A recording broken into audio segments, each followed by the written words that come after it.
This is not a pond. This is not a still lake. What I'm in, it used to be a road. To give you some perspective on where Midwest stock has come over the past 52 weeks, if you bought the stock at its low, this is how much you spent per share. The snowplow piles are over 6 feet tall, but only 6 miles away, this is the scene on the third hole of this local golf course. Police say crooks are targeting your car. We'll tell you what they're looking for inside. Marshals are hoping that you will be their trump card by calling in a tip if you've seen Wilson and his distinctive markings. This is what it might be like to sit on top of a platform at 53 feet in the air. And not unlike our cameras, sometimes that can be shaky. Police tape still up in this area, and we can show you right behind us. There are investigators still talking outside of the scene, police cars nearby as well. A 911 call was placed to police around 4:00 p.m. today. That's when a terrible discovery was made. No! The pain and shock echoes from the scene of a sudden death investigation to the home of a heartbroken family and a father who says he just lost his 4-month-old son. Oh my God. Wow, I just say, I don't know how this could have happened. They killed my nephew! They came to get him! I see when they came to get him! Police say a daycare worker at Cuddle Care Daycare picked up a baby at home, then parked this vehicle and left the child in the car about 9:30 in the morning.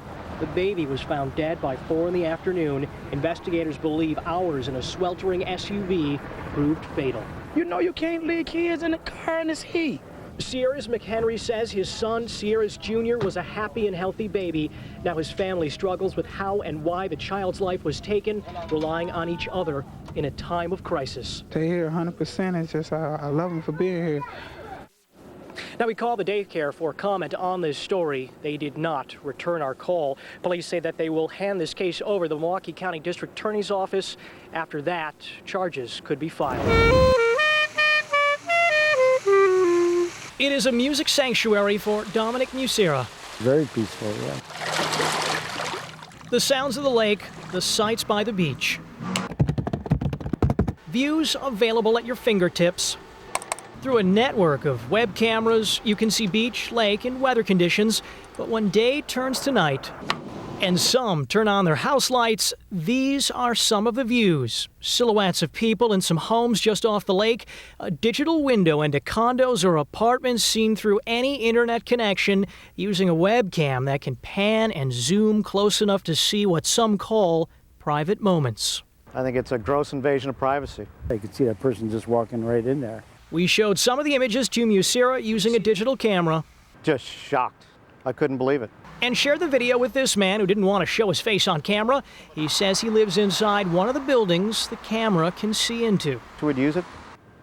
Somebody with some voyeuristic problems. We emailed the website multiple times through its contact page, but our messages were not returned for comment on this story. Could see right into a person's unit, the deck. It was almost frightening.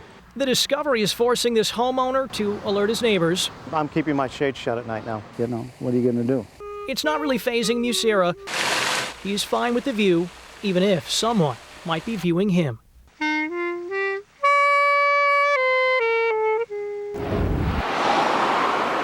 In the village of Eustisford, you'll find tranquility 364 days a year.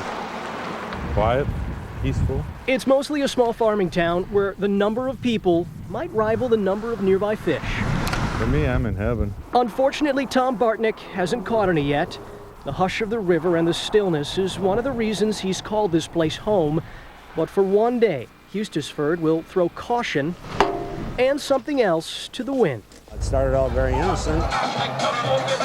This is nuts! This is nuts! The most fun you can have in a half hour. Every year on New Year's Day at noon, hundreds gather. They come from all over, really. They're here for a celebration, but they're flushing the idea of a traditional parade. Welcome to the 44th Annual Toilet Bowl, where they've canned the idea of confetti. Ready, set, go! Using rolls. That's how Eustisford rolls, baby! And more rolls of toilet paper instead. It's an unusual use for the paper. Put toilet paper in my mouth! And there are unique ways to toss the tissue. Load her up, boys, load her up! Scott Foley took a high-tech approach. It's a leaf blower. It works good for cleaning my gutters out. Using horsepower for horseplay. Fire in the hole! For others, a slingshot is not necessarily a sure shot, but there's a meaning to the madness. And it's a fundraiser. Parts go to the Eustisford Fire Department, and the rest is $1,200 go to scholarships in Eustisford. Ron Mulder has been to every parade. As for how it got the name, perhaps someone knows. As for why it's called the Toilet Bowl, What else are you going to call it? and like most parades, this one too has a king and queen. This year's king and queen are Patty and Eric. The royal couple is crowned for raising the most money. The porcelain pomp and circumstance includes a regal plunger and a place on the royal float equipped with his and her thrones. We'd like to tell you getting hit by the rolls never stings. You guys gotta leave, man. We're getting my money. It's a wet one, that one's gonna hurt. Sometimes the Charmin isn't squeezably soft. But for one day, this farming village rattled and rolled in 2009.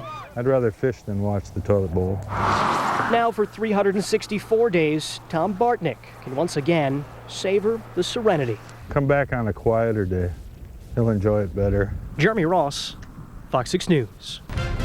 Our big story tonight, a family shares its grief. Police say a trio of crooks thought they were picking easy targets, but it was one of their senior citizen victims who led investigators to their arrest. Mequon police tell us 3 people are in custody accused of stealing from senior citizens across the area. More than a half dozen cases have been reported, the most recent Friday, and that's what led to the bust. 100-year-old Olga Wilkie grew suspicious of 2 women who came to her house claiming to be nurses. When she realized they stole her money and jewelry, she called her daughter and told her to call police. So it did. It helped. I was glad. That quick thinking led cops right to the suspects who are still in the area trying to make another hit. A 43-year-old woman, 19-year-old woman, and 18-year-old man are in custody. Many people in Wisconsin love the Brewers, the Packers, and deer hunting, but a traveling scuba show called Be a Diver is designed to introduce us to yet another sport. Bob Moore tells you about one Menominee Falls family taking the plunge. You can check out the pool Sunday at the zoo from 10 to 4. For information on locations or future pool parties, go to myfoxmilwaukee.com and search Be a Diver. Yeah!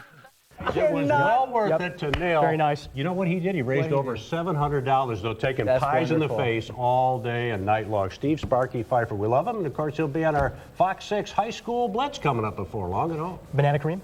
Banana cream. It was quite good. You know,